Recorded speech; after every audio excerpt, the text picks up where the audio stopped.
Isang malaking upset ang yumanig sa boxing world. Noong Agosto 16, 2026 sa Korakuen Hall sa Tokyo, Japan. Hinarap ng Pinoy underdog na si Alex Santissima Jr. ang veteranong Japanese fighter at dating IBF Super Bantamweight World Champion na si Yukinori Oguni sa isang 10-round main event. Bago ang laban, may record si Santissima na 13 panalo, 2 talo at 7 knockouts, habang dala ni Oguni ang 24 na panalo, 4 na talo, 3 tabla at 9 na knockouts. Malaki ang kalamangan ni Oguni sa karanasan. Dating world champion at galing sa panalo kontra dating 2-division Filipino champion na si Marlon Tapales. Pero hindi pumunta sa Japan ang 26 na anyos na Santissima para lamang tumagal. Pumunta siya roon para manalo. Ngayon, tunghayan natin ang pinakamaiinit na highlights ng buong laban. Huwag kalimutang mag-comment at ibahagi ang inyong reaksyon sa malaking upset na ito.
Sa second round, sinubukan ni Oguni na makuha ang kontrol sa pamamagitan ng jab at mas maingat na pagpili ng kanyang mga suntok. Pero patuloy ang pressure ni Santissima at mabilis niyang sinasagot ang bawat atake ng Japanese veteran. Dikit ang palitan, parehong may malilinis na patama, ngunit nananatiling aktibo at determinado ang batang Pinoy.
Nagpatuloy ang dikdikang bakbakan sa third round. May mga pagkakataong nagtagumpay si Oguni sa pagpapanatili ng distansiya pero mabilis na nakakapasok si Santissima para magpakawala ng kombinasyon sa ulo at katawan. Kapag nakakakuha ng momentum ang dating kampeon, agad itong sinasagot ng Pinoy gamit ang kanyang counterhooks at pressure.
Sa fourth round, patuloy na nakakonekta si Santissima ng malilinis at mabibigat na suntok. Kapansin-pansin ding tila bumabagal na ang galaw ni Oguni. Maaaring nararamdaman na niya ang tuloy-tuloy na pressure at lakas ng mga patama ng Pinoy. Kaya naman, unti-unting nagkakaroon ng kontrol si Santissima sa laban.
Sa fifth round, damang-dama na ni Oguni ang bawat suntok ni Santissima.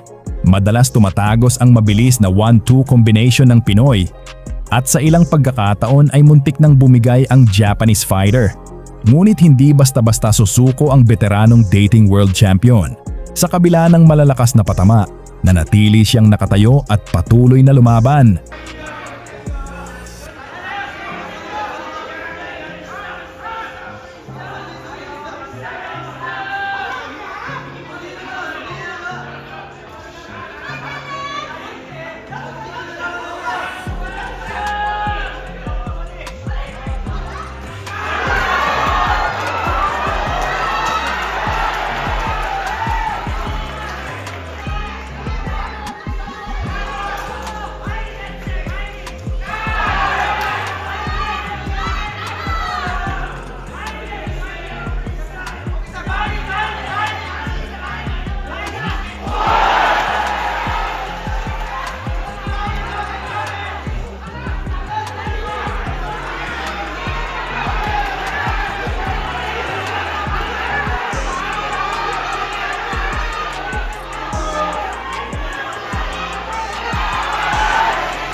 Sa 6th round, sinubukan ni Oguni na i-pressure si Santissima. Patuloy siyang pumapasok at nagpapakawala ng malalakas na suntok. Napaatras man ang Pinoy sa ilang pagkakataon, nanatili siyang kalmado at unti-unting gumanti ng mga solidong counterpunch. Ilan sa mga ito ang malinis na tumama at muling nagpayanig sa Japanese Warrior.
Sa 7th round, nagpatuloy ang opensiba ni Santissima at lalo niyang pinataas ang pressure kay Oguni. Sa kalagitnaan ng round, Uminit ang palitan ng dalawang mandirigma. Muntik nang mapuruhan ni Oguni ang Pinoy matapos itong tamaan ng isang solidong suntok. Ngunit mabilis na nakabawi si Santissima, naging mas maingat sa depensa at muling pinaigting ang kanyang pag-atake bago matapos ang round.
Sa ikawalong round, nagpatuloy ang matinding sagupaan.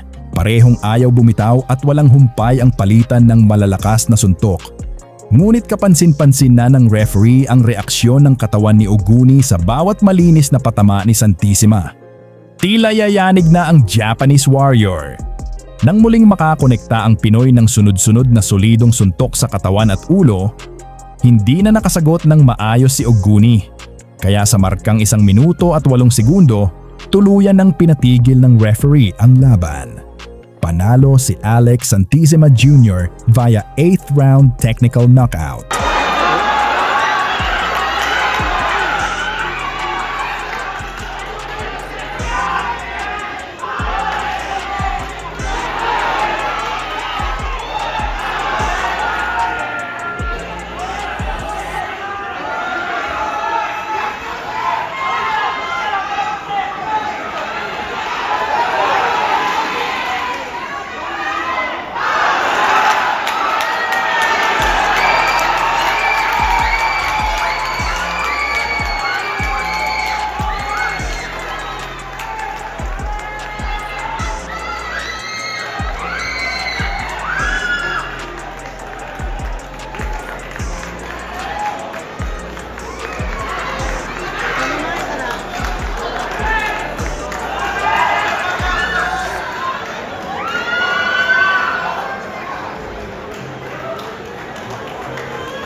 ただいまのレフリー中村達彦がこの試合をストップしたテクニカルノックアウトタイムは8ラウンド1分8秒8ラウンド1分8秒 TKO 勝ちになりまして勝者青コーナーアレックス・サンティシマ